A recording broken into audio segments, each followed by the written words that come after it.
Buongiorno e benvenuti a TG Sicilia, i titoli del nostro telegiornale.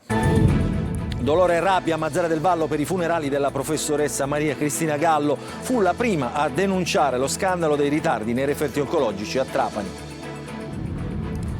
A Favara, nell'Agrigentino, sono state prorogate le operazioni di ricerca di Marianna Bello, la donna di 38 anni inghiottita dall'acqua durante il nubifragio dello scorso 1° ottobre. Fino ad oggi restituito solo qualche indumento e pochi effetti personali. I soccorsi furono chiamati con mezz'ora di ritardo. Emergono nuove verità sulla morte di Margret Spada, la 22enne di Lentini, che ha perso la vita durante un intervento di rinoplastica a Roma. E intanto i titolari dello studio continuano ad operare in Albania. Saranno mesi di passione per gli automobilisti nel catanese. Da domani fino a dicembre previsti restringimenti sulla tangenziale tra San Gregorio e Siracusa e lavori sulla A18 tra Acireale e Giarre. Messina si mobilita per difendere il proprio archivio di Stato. Migliaia di preziosi e antichi documenti rischiano di essere trasferiti fuori provincia perché il comune peloritano non riesce a trovare una sede idonea. Le giornate del FAI d'autunno a Catania. Siamo andati all'interno della Villa Bellini per mostrarvi il labirinto del Principe Biscari. Calcio Serie C, Catania tra poco in campo a Giuliano nell'anticipo della 9ª giornata di campionato. Domani toccherà al Trapani, impegnato contro la Cavese in trasferta, e al Siracusa, che giocherà tra le mura amiche contro il Sorrento.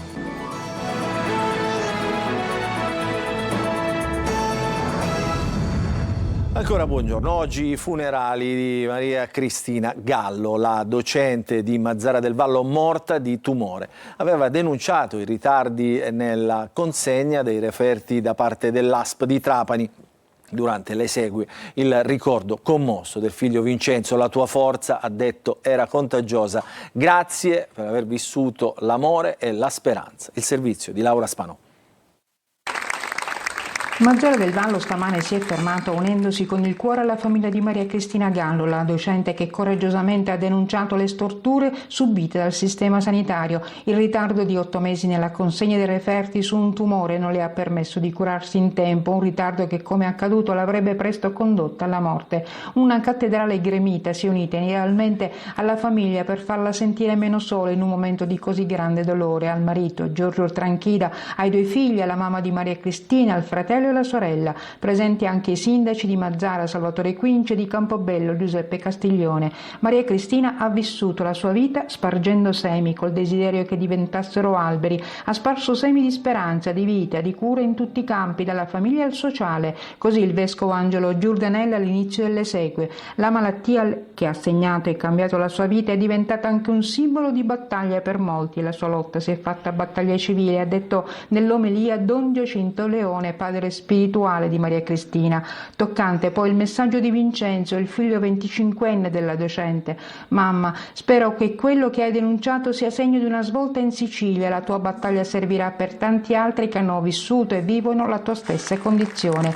Tu hai scelto di infondere speranza, fede, e lo hai dimostrato fino alla fine. Guidavi tutti noi, ci proteggevi, la tua forza era contagiosa. Grazie di aver vissuto l'amore e la speranza.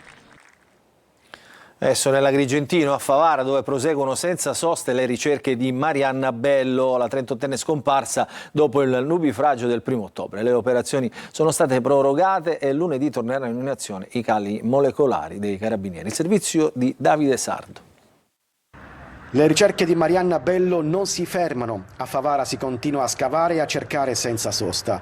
Le operazioni sono state prorogate. Altri giorni di lavoro per tentare di ritrovare il corpo della donna scomparsa lo scorso 1° ottobre, dopo il violento nubifragio che ha colpito la città. Vigili del fuoco, carabinieri e protezione civile stanno controllando pozzetti, vasche e campagne attorno al centro abitato. Una ricerca capillare, difficile, che non lascia spazio all'improvvisazione. Siamo tutti impegnati nelle ricerche, nell'ambito anche dei servizi di sicurezza che stiamo approntando per permettere che le ricerche continuino in serenità, se di serenità si può parlare, dato lo stato di ansia che la situazione comunque procura. Stiamo parlando di una giovane donna, una madre di 3 figli, perciò una situazione che comunque ha colpito e continua a colpire questa città. Intanto i cani molecolari dei Carabinieri di Firenze torneranno in azione lunedì. 2 pastori tedeschi specializzati nella ricerca di resti umani che potrebbero offrire nuovi elementi utili alle indagini. Le ricerche continuano, ogni ora può essere decisiva per fare luce sulla scomparsa di Marianna e dare una risposta alla città e ai suoi familiari. I soccorsi furono chiamati solo dopo mezz'ora. Adesso parliamo del caso di Margaret Spada, la 22enne di Lentini, morta durante un intervento di rinoplastica a Roma. Emergono nuovi dettagli su quella morte, ma intanto i titolari dello studio continuano ad operare indisturbati in Albania. Lorena Dolci. Oltre mezz'ora di tentativi di rianimazione invece di chiamare i soccorsi. C'è anche questo dietro la morte di Margaret Spada, la giovane di Lentini che ha perso la vita durante un intervento di rinoplastica a Roma il 4 novembre scorso. Un tempo infinito per chi è in arresto cardiaco. Sono le accuse contenute nella relazione dei NAS nei confronti dei 2 indagati, i medici Procopio, padre e figlio. Il PM ha chiesto l'arresto per il padre, titolare dello studio, e per entrambi la sospensione dell'attività medica. Il GIP deciderà nei prossimi giorni. I carabinieri hanno ricostruito i tempi del ritardo fatale partendo dalla foto scattata col cellulare in sala operatoria dal fidanzato della 22enne in cui si vede Margaret già priva di sensi, passando poi dal tabulato delle chiamate al 112 e al 118. In quella mezz'ora non è stato usato il defibrillatore che peraltro aveva le pile scariche ed è stato invece praticato un massaggio cardiaco. A complicare la situazione la circostanza che alla ragazza non era stato detto di restare a digiuno e quando ha perso i sensi è rimasta soffocata dal rigurgito. I Procopio si sono difesi sostenendo che i loro tentativi di rianimazione non sono stati inefficaci, altrimenti Margaret sarebbe morta subito e non nelle ore successive, e puntano il dito anche sulla scoperta di una patologia cardiaca allora ignota. Dopo il clamore suscitato dal caso, i Procopio continuano ad operare in Albania. Era andato in ospedale lo scorso 30 settembre per essere visitato e dal pronto soccorso dove è stato curato, da lì poi è sparito. I parenti di Giovanni Cuvello, pensionato di 73 anni, adesso vogliono sapere come mai l'uomo è stato trovato senza vita solo ieri, dopo più di 10 giorni, nello stesso nosocomio. Il corpo di Cuvello è stato trovato dal personale della sicurezza dell'ospedale Villa Sofia a Palermo in un locale tecnico al 9° piano del padiglione polichirurgico sopra il pronto soccorso. Nei 10 giorni trascorsi sono state organizzate ricerche da parte dei Vigili del Fuoco, Polizia, Carabinieri, Protezione Civile nella zona tutta attorno all'ospedale ed è stata setacciata anche la zona della Favorita, il grande parco che si trova poco distante dall'ospedale. Alla fine il corpo di Cuvello è stato ritrovato nell'ospedale Villa Sofia dove non si era mai spostato. Vi racconto il business della droga. Un presunto boss di Brancaccio si pente e ammette le proprie responsabilità. La sua confessione apre adesso scenari importanti sul traffico di stupefacenti tra Sicilia e Calabria. Servizio di Tonino De Mana. Voglio cambiare vita e non voglio avere a che fare con la criminalità organizzata. Non sono le frasi di una persona qualsiasi in crisi di identità, ma quelle di Vincenzo Petrocciani, 43 anni, presunto mafioso di Brancaccio che da 2 mesi collabora con i magistrati. L'uomo ha ammesso le proprie responsabilità in videocollegamento davanti ai giudici della Corte d'Appello di Palermo che lo stanno giudicando insieme ad altri 29 imputati. In primo grado Petrocciani, condannato a 11 anni per droga nel processo nato dall'inchiesta Stirpe del 2022, è sotto protezione. Il PG di Palermo ha chiesto ai giudici che gli vengano riconosciute le attenuanti generiche e non ancora quelle speciali previste per i collaboratori di giustizia. Petrocciani, che non è mai stato condannato per mafia, conoscerebbe bene le rotte della droga e i nomi dei mafiosi coinvolti nel business legato allo spaccio degli stupefacenti. È stato in affari con il boss di Brancaccio Antonino Lonigro, creando, secondo gli inquirenti, un canale di rifornimento stabile per la cocaina proprio dalla Calabria. La sua ammissione di colpevolezza apre ora nuovi scenari. È stato arrestato in Germania il 32enne Filippo Scuderi. L'uomo era ricercato dallo scorso febbraio dopo essere stato condannato definitivamente per associazione mafiosa a 8 anni di reclusione e alla misura di sicurezza della libertà vigilata a 3 anni. Il provvedimento nasce dall'inchiesta Fiori di Pesco della DDA di Messina sull'influenza del clan Brunetto di Fiumefreddo di Sicilia in provincia di Catania nella fascia della Valle dell'Alcantara fino al Messinese. Dopo la condanna Scuderi si era reso irreperibile. E altri 5 esponenti del clan Scalisi di Adrano sono finiti in carcere nella prosecuzione dell'operazione Primus, che nei giorni scorsi aveva portato a 14 arresti e a 19 fermi. L'accusa a vario titolo è di associazione mafiosa, traffico di droga, estorsione e porto d'armi. Adesso parliamo degli ultimi giorni di tregua per gli automobilisti che percorrono l'autostrada A18 e la tangenziale di Catania fino a Siracusa. Da lunedì partiranno i nuovi lavori, si prevedono già disagi e lunghe code. Ci spiega tutto Emanuela Corsi. Disagi in arrivo da lunedì sull'autostrada A18 Messina-Catania tra gli svincoli di Giarre e Acireale, dove dal 13 al 30 ottobre saranno chiuse le corsie di sorpasso in entrambe le direzioni per lavori di riqualificazione dello spartitraffico. Dopo la tregua estiva per automobilisti e pendolari torna l'incubo dei cantieri e delle code chilometriche. In caso di traffico intenso il percorso alternativo consigliato è la strada statale 114, che nei giorni feriali rischia però di trasformarsi in un imbuto. In ogni caso sui pannelli all'ingresso degli svincoli e lungo la tratta autostradale gli utenti saranno informati sulla viabilità. Sempre da lunedì fino però al 19 dicembre limitazioni al transito anche sulla tangenziale di Catania, dove i cantieri vanno avanti da mesi. In questo caso per limitare i disagi i lavori verranno eseguiti dalle 9 di sera alle 6 del mattino. Limitazioni anche sull'autostrada Catania-Siracusa fino a venerdì 21 novembre, dalle 8:30 alle 18 per lavori di manutenzione degli impianti tecnologici. Da lunedì insomma si prevedono settimane di passione e polemiche per chi si sposterà sulle strade e soprattutto sulle autostrade della Sicilia orientale. Adesso andiamo a Catania per parlare della bonifica del torrente Forcile. Il famoso tappo preoccupa gli abitanti di Santa Maria Goretti che temono allagamenti. Vi mostriamo uno dei punti critici dove l'intervento si è limitato alla rimozione di alcuni materassi. È andato per noi Tonino De Mana. A giudicare dalle immagini, gli abitanti di Santa Maria Goretti possono tirare un sospiro di sollievo. Il torrente Forcile è stato ripulito e il rischio esondazione sembra limitato. Tutto ok? Neanche per idea, visto che l'intervento di pulizia dell'alveo è stato effettuato solo nella parte visibile, probabilmente quella facilmente raggiungibile dai mezzi meccanici. Il resto è quello che vedete. Più si va a monte, più aumenta la vegetazione incolta, con le canne che praticamente ostruiscono il corso d'acqua, rendendolo invisibile. In questo punto, a meno di 5 metri dal muro perimetrale della scuola primaria Rita Atria, il pericolo è evidente ed è altrettanto evidente che la zona necessita di un intervento serio, urgente e risolutivo. Ad onor di cronaca, in questa improvvisata spianata di terra riportata, qualcuno è intervenuto, ma solo per togliere questi materassi finiti nel letto del Forcile. Sono tante le segnalazioni alla nostra linea di WhatsApp 342 74 55 005, richieste di aiuto e messaggi di indignazione da parte dei residenti del villaggio che si sentono presi in giro per una bonifica ritenuta farsa. Noi lasciamo alla vostra immaginazione cosa potrà realmente accadere in caso di un nubifragio.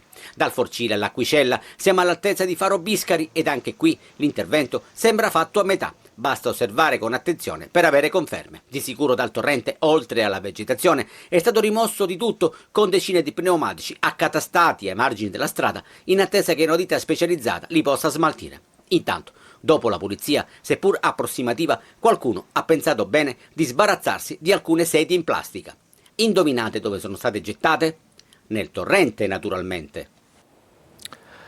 Adesso a Messina che dice no al trasferimento dell'Archivio di Stato. Migliaia di documenti storici della città, alcuni anche del 1700, stanno per lasciare la città in attesa di una nuova sede che però non si riesce a individuare. Oggi manifestazione pubblica per dire no appunto a questo trasferimento. È andato per noi Francesco Triolo.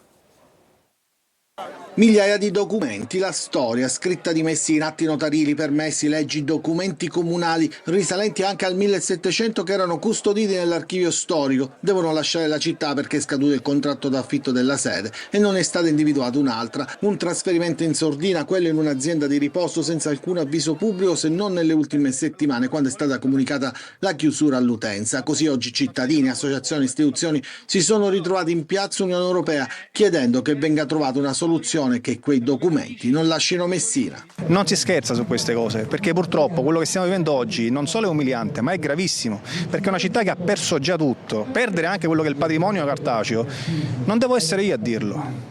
cioè non deve essere un cittadino a dare questa cosa. Forse sì, è anche vero che i cittadini devono fare questo, però io mi auguro che non si arrivi un'altra volta, insomma, come è successo adesso, all'ultimo momento, a dire vediamo cosa possiamo fare, perché intanto i camion con i faldoni sono già partiti. In piazza anche il sindaco Federico Basile. L'amministrazione si è trovata a conoscenza del problema all'improvviso e solo ieri è riuscita ad avere un'interlocuzione col Ministero. Abbiamo già delle soluzioni, devo dire che anche molti privati mi hanno contattato mettendosi a disposizione, e questo è un dato che voglio fare rilevare perché c'è un senso importante di appartenenza. Ritengo che non ci sia il problema se non tra virgolette sentimentale legato a questo spostamento, che comunque non farà perdere a Messina l'archivio di Stato. Adesso apriamo la pagina della politica, è stata una settimana intensa per la politica regionale e un weekend che sarà dedicato alle trattative per ritrovare la pace nella maggioranza del centrodestra in Sicilia. In attesa del vertice di maggioranza convocato per lunedì ci sono in azione i mediatori e sullo sfondo la possibilità addirittura di un rimpasto della giunta del governo Schifani. Il servizio di Maglio Viola. Potrebbe passare attraverso un rimpasto in giunta, del quale in realtà si parla da mesi, il percorso alla ricerca della tregua all'interno del centrodestra siciliano. Passati ormai 2 giorni dalla fine del giovedì nero, durante il quale il governo è stato battuto da pezzi importanti della sua stessa maggioranza, ben 17 volte in aula, sono adesso entrati in azione i mediatori. Si tratta di ricucire una coalizione ormai spaccata in due, da una parte Fratelli d'Italia, Autonomisti e Cateno De Luca, che per quanto parli di appoggio esterno ormai di questa maggioranza è parte integrante, dall'altra parte DC, Lega e Forza Italia, anche se dentro gli azzurri sono sicuramente stati numerosi i franchi tiratori anche in questa occasione. In prima analisi bisogna far tornare a parlare Schifani con Galvagno. Fra i presidenti è calato il gelo, nonostante Galvagno ieri in un lungo post abbia negato tensioni col presidente della regione, rinnovando stima e affetto. Poi bisogna trovare equilibrio nella guerra interna fra Fratelli d'Italia e Lega, che è il vero nodo interno alla coalizione. Infine c'è da risolvere la questione Grande Sicilia, con gli alleati che accusano gli autonomisti di giocare su più tavoli, federati con Forza Italia, da un'altra parte con Fratelli d'Italia, nei territori dove serve anche con le opposizioni. Per cominciare lunedì si pensa di azzerare gli assessori tecnici e dar vita a una giunta interamente politica per questo ultimo anno e mezzo preelettorale. Significherebbe salutare il contestato assessore all'economia Alessandro Dagnino, ma anche l'assessore regionale alla salute Daniela Faraoni. Non si tratta di una cosa semplice, a trovare la quadra sarà un lavoro lungo e complesso, non certo da chiudere nel semplice vertice di maggioranza convocato per lunedì alle 12 a Palazzo d'Orleans. In attesa che la regione si mettano d'accordo, intanto tornano le giornate FAI d'autunno, il grande evento nazionale che apre oggi e domani al pubblico luoghi straordinari, spesso inaccessibili, raccontati dai volontari del FAI e dagli studenti apprendisti ciceroni. E noi siamo andati a scoprire una chicca nazionale che si trova all'interno del Giardino Bellini a Catania e che non tutti conoscono. È il criptoportico. Scopriamolo con Eva Spampinato. C'è un luogo antico e sconosciuto all'interno del Giardino Bellini di Catania e oggi il Fondo Ambiente Italiano lo apre per la prima volta al grande pubblico, un labirinto segreto che rappresenta il nucleo originario del giardino e che prende il nome, sin dalla fine del 1600, dall'impianto a croce col quale erano disposte le piante.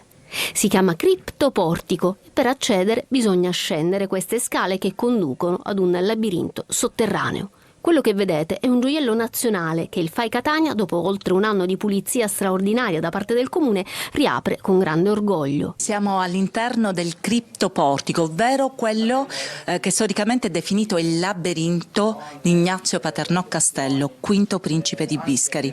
Un luogo straordinario che ci racconta la storia e le storie di Catania. In particolare questo sito è legato alla sua dimora da caccia. A metà del Settecento il principe Ignazio Paternò Castello, secondo la moda del tempo, realizzò un labirinto carico di suggestioni filosofiche, creando un dedalo intricato di percorsi realizzati tramite fitti filari, per lo più di cipressi, mirti, siepi, arricchiti da fontane, cascate, ponticelli. È in linea con esempi come quello di Boboli, antecedente per cronologia, o come quelli presenti alla Reggia di Caserta. E poi si attraversa una piccola apertura del labirinto e dove si arriva? Si arriva all'occhio del labirinto. Tutta questa zona era usata come volario, quindi conteneva uccelli, pavoni. Oggi e domani il FAI apre tantissimi tesori in tutta la Sicilia. Quest'anno abbiamo 21 siti aperti tra tutta Catania e la provincia, insieme al supporto del gruppo Giarre Riposto, Passo, della delegazione Etna Nord, della delegazione Terre del Calatino e della delegazione di Acireale. E allora andate a visitare queste stupende meraviglie, noi intanto ci fermiamo per una breve pausa e ritorneremo subito dopo con lo sport.